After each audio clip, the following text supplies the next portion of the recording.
My dear friends, I'm Father Derick Fernandes, the Parish Bishop of St. John the Baptist Church, Pilen. And universally, the Catholic Church celebrates the feast of the presentation of our Lord on 2nd Feb. We also call it Candlemas, the feast of Candlemas. But in our parish, we celebrate the feast of Our Lady of Candelaria on third Sunday of Feb.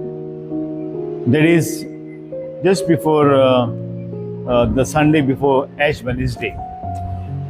And this feast holds a special place for every one of us, but more prominently, I would say, for our Hindu brethren, also people of other faith, who throng to this place because they believe that Mother Mary has answered their prayers, has granted them so many favors.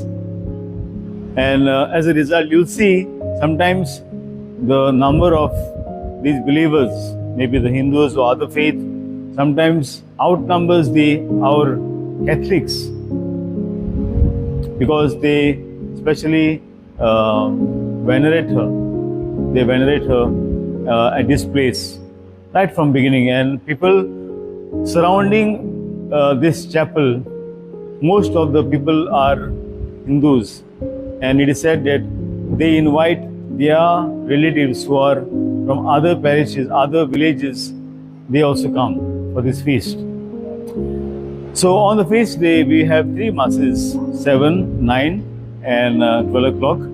The feast mass is at 9 o'clock, which will be celebrated by the Bishop Alex Dias, Emeritus Bishop of Port Blair, SFX. So an invitation for every one of you to come to this place of Our Lady of Candelaria Chapel, Pilen, and experience the sanctity and